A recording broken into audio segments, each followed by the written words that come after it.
I was at the car dealership signing the final paperwork to buy her a new SUV, $34,000, title in her name, my loan. When the salesman congratulated me on helping your daughter's boyfriend get her such a nice graduation gift. Hey friends, please subscribe and turn on notifications, like this video, and leave a comment with your impressions. This will be a great help. Thank you. We never tire of reminding you. It's all thanks to you. Columbus, Ohio in late February exists in this strange limbo between winter that won't quit and spring that refuses to start. Dirty snow piled in parking lots. Gray skies that make you forget what blue looks like.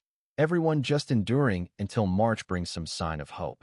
I'm 42, spent the past 19 years as an operations supervisor for a logistics company that manages distribution centers across the Midwest.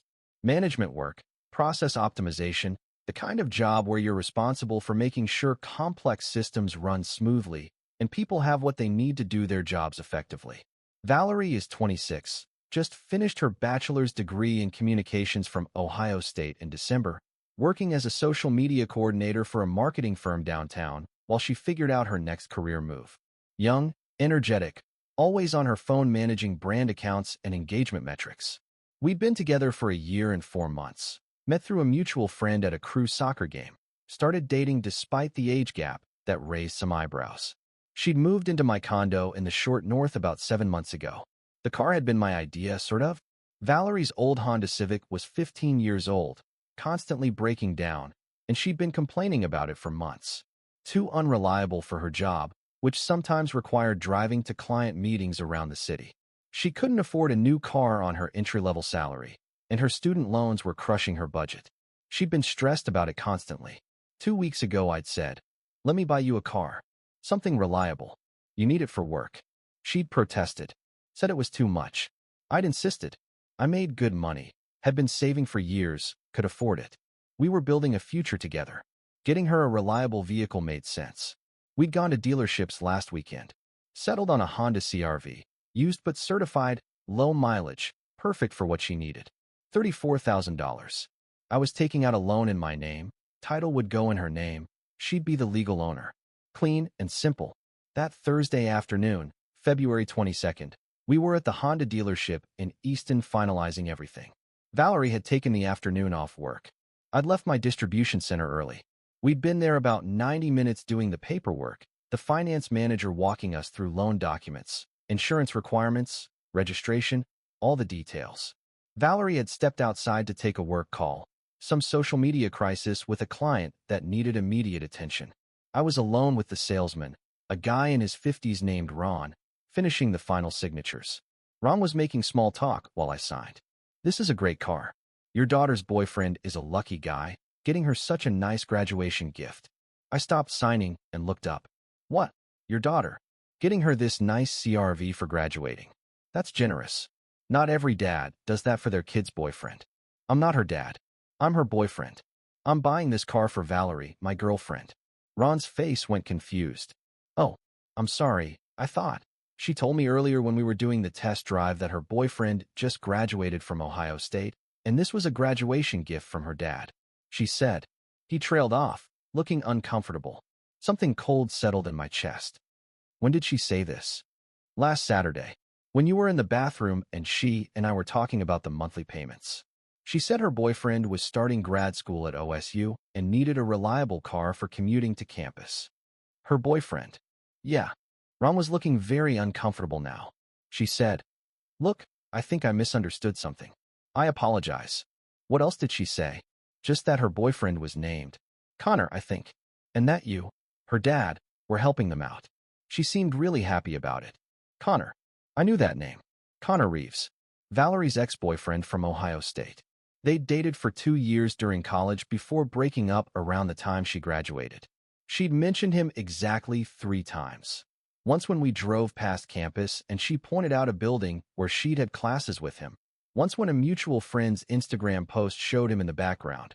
Once when someone from her college friend group got engaged, and she mentioned he'd been at the engagement party. "Ron, I need you to do something for me. I need you to print out every single document from this sale. Every conversation note, every piece of paperwork. Can you do that?" Yes, but why?" "Please, just print everything." He went to his computer, started printing, handed me a stack of papers. I flipped through them, found the notes section. Ron's handwriting. Buyer, father, purchasing for daughter's BF Connor. Graduation gift. OSU grad school commute. I took a photo of that page with my phone. Ron, I'm going to step outside for a minute. Don't finalize anything yet. I walked out to the parking lot. Valerie was still on her phone call, pacing near the entrance, animated about whatever social media crisis she was managing. I walked to my truck and sat in the driver's seat. Opened Valerie's Instagram on my phone. Her account was public for professional reasons. Started scrolling through recent posts. Lots of work content, brand campaigns, professional stuff. Some personal photos, us together occasionally, friend groups, normal 26-year-old social media. Checked her tagged photos. Found one from 3 weeks ago. A group shot at what looked like a bar in the Arena District. Valerie was there with about 8 people. One of them was a guy I didn't recognize, standing very close to her, his arm around her waist. The post was from someone named at Connor Reeves _. Caption, best crew back together. Missed these people. I clicked through to Connor's profile. Recent photos showed him around campus. Ohio State sweatshirt, studying in libraries, graduation photos from December. His bio, OSU 23, starting grad school fall 24. Go Bucks. Scrolled through his photos. Found one from Valentine's Day 2 weeks ago. Photo of a bouquet of red roses. Caption, best girlfriend ever, knows exactly what I like, red heart. Comments included one from Valerie's account. You deserve it, face blowing a kiss. My hands were shaking. I scrolled further back. Found photos from January. Connor and Valerie at what looked like a New Year's Eve party. Both dressed up, champagne glasses, close together. Posted by someone else, but they were both tagged. December, multiple photos of them together at Ohio State graduation events. Connor in cap and gown, Valerie hugging him, looking proud. November, a photo Connor posted of them at a Buckeyes game. His arm around her, caption, lucky man. I went back to Valerie's profile, this time looking at her story's highlights. She had several categories: work, food, travel, and one labeled OSU with the Buckeyes logo. Opened it. 20-plus stories saved from the past few months. Football games, campus events, studying at libraries. Multiple photos and videos with Connor. One from January showed them at a restaurant, his hand holding hers across the table. Her caption, date nights hit different when you're with the right one. 2 hearts. I sat there in my truck staring at my phone. Valerie had been posting about Connor for months, not hiding it, just not showing it to me. Probably had me on a restricted list where I couldn't see certain posts. Meanwhile, telling the car salesman I was her dad buying a car for her boyfriend. I got out of my truck and walked back into the dealership. Found Ron at his desk. Ron, I need you to stop the sale. Don't process anything. But we're almost done. I'm not buying the car. Cancel everything. Sir, you've already signed most of the paperwork. I haven't signed the final purchase agreement yet. The deal isn't done. I'm walking away. There's a cancellation fee. How much? $350 for the time and paperwork processing. Fine. Charge me. But this sale doesn't happen. Valerie walked back in right then. Phone call finished, looking happy. Saw me talking to Ron, saw his expression. Everything okay? No, I said. We need to talk. Outside. We walked out to the parking lot. I kept walking until we were away from the entrance, away from anyone who might hear. What's going on? She asked. Who's Connor? Her face went white. Let me help you. Connor Reeves. Your ex-boyfriend from Ohio State. The one you've been posting about for months.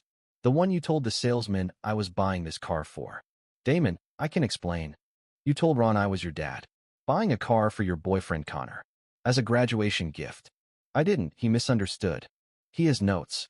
Written notes from last Saturday when I was in the bathroom. You told him your boyfriend was starting grad school and needed a car. She opened her mouth, but nothing came out. I've seen your Instagram. The Valentine's Day roses. The date night posts. The New Year's Eve party. The graduation photos. You've been with Connor this whole time, haven't you? Tears started. It's complicated. It's actually very simple. You've been dating both of us. Telling me you love me while posting about Connor as your boyfriend. And you were going to let me buy you a $34,000 car that you'd give to him. I wasn't going to give it to him. I need a car. Then why did you tell the salesman it was for Connor? Why did you say I was your dad? I don't know. I panicked. He asked questions, and I didn't know what to say. You could have said the truth. that your boyfriend Damon was buying you a car. But you didn't. Because you're not my girlfriend. You're Connor's girlfriend. I'm just the older guy with money who you've been using. She was fully crying now. That's not true. I care about you. When did you and Connor get back together? We never broke up. That hit me like cold water. What? We were together the whole time. We never actually broke up. When I met you at the soccer game, Connor and I were on a break because he was stressed about graduating. But we got back together a few weeks later. I didn't know how to tell you. So for over a year, you've been living with me while dating him. It wasn't supposed to be like this. I thought I'd figure it out. But Connor is my age, and we have history, and you're stable and generous, and I couldn't choose. So you chose both. And you were going to let me spend $34,000 on a car for you while you're actually Connor's girlfriend. I need a car. You offered. I offered to buy a car for my girlfriend. You're not my girlfriend. You're Connor's girlfriend who's been lying to me for 14 months. Damon, please. We're done. Don't come back to the condo. I'm changing the locks tonight. Whatever's there is yours. I'll pack it up, and you can pick it up this weekend. Where am I supposed to go? Connor's place. Your actual boyfriend's place. I walked back into the dealership, paid Ron the $350 cancellation fee, and left. Drove home to my condo in the short north. Sat in my living room staring at the wall. Then I started making calls. First call was to a locksmith. I need all locks changed on my condo. Tonight. Emergency service. I can have someone there in 2 hours. Emergency fee is $200 on top of the service cost. I'll be here. Next I called my brother Jamal. I need help packing someone's stuff and moving it out. Tonight. Can you help? What happened? I'll explain when you get here. Can you come? Give me 45 minutes. Jamal showed up with his truck. I explained while we packed Valerie's things. Clothes, toiletries, books, her desk setup, everything that was clearly hers. Took about 3 hours. We stacked it all in my second bedroom. The locksmith arrived at 8, changed all 3 locks. $460 total. Worth every penny. I texted Valerie. Your things are packed. You can pick them up this weekend between 10 a.m. and 2 p.m. Saturday or Sunday. After that, they go to donation. Don't try to come before then. The locks are changed. She called immediately. I didn't answer. She texted, please can we talk? I made a mistake. I'll choose you. I'll end things with Connor. I replied, you already made your choice 14 months ago when you lied to me about who you were. Pick up your things this weekend. The contact attempts came in waves over the next few days. Friday, Connor called from an unknown number. Damon, this is Connor. Valerie told me what happened. I didn't know you existed until yesterday. She told me she lived with a roommate. She told you she had a roommate. She told me she had an ex-boyfriend. Apparently, we were both wrong. Look, I feel terrible about this. Not my problem. You and Valerie can sort out your relationship. I'm out of it. Blocked the number. Saturday, Valerie's best friend Shanice called. Damon, Valerie is a mess. She's staying on my couch. She made a huge mistake, but she really does care about you. She cares about my wallet. There's a difference. That's not fair. I was about to spend $34,000 on a car for her while she was calling me her dad and saying it was for her boyfriend Connor. How is that unfair? Long pause. She told you that. The car salesman told me. She didn't think I'd find out. Oh my God. She didn't tell me that part. I'm sure she didn't. She can pick up her stuff today or tomorrow. After that, it's gone. Sunday, Valerie came by with Shanice to get her things. I watched from the window as they loaded boxes into Shanice's car. Didn't go down to talk. Let them take everything and leave. Monday, I changed all my passwords, streaming services, utilities, everything she might have had access to. Removed her from my phone plan, my car insurance, anywhere her name appeared. By early March, I was completely reset. The condo felt different, emptier but cleaner. I started going to a different gym, one downtown near my office. Started taking a Japanese cooking class Tuesday nights. Learned proper sushi rice, katsu preparation, ramen broth techniques. Work stayed busy. First quarter was always intense for logistics, inventory cycles, and new contracts. The focus helped. Late March, I ran into Valerie's former co-worker Bethany at a Clippers game. We'd met a few times at Valerie's work events. Damon, how are you? Good, Bethany. You? I'm okay. I heard about what happened with you and Valerie. That was wild. It was something. I don't know if you heard, but she and Connor broke up. Like 2 weeks after everything went down. He found out she'd been lying to him about a bunch of stuff too. Where she lived, who she was with, money she'd borrowed. He dumped her. I absorbed that. That's rough. She had to move back in with her parents. Lost her job too. Something about using company social media accounts for personal stuff. Whole thing's been a disaster for her. Choices have consequences. You seem like you're doing really well, though. I am. Really well. Early April, I was at a farmer's market in German village, buying fresh vegetables for a Japanese curry I was planning to make, when I saw Valerie. She was with her mother, both of them carrying reusable shopping bags, looking at produce. Valerie saw me, and I watched her face go through several emotions. She said something to her mother and walked over. Damon. Hi. Valerie.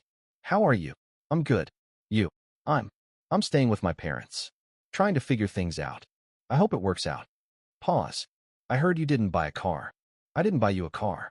I bought myself a truck last month, though. Ford F-150. Needed something for some renovation projects I'm doing. That's good. She shifted her bag. I wanted to say I'm sorry. Really sorry. Not just about the car, but about everything. Lying to you. Using you, all of it.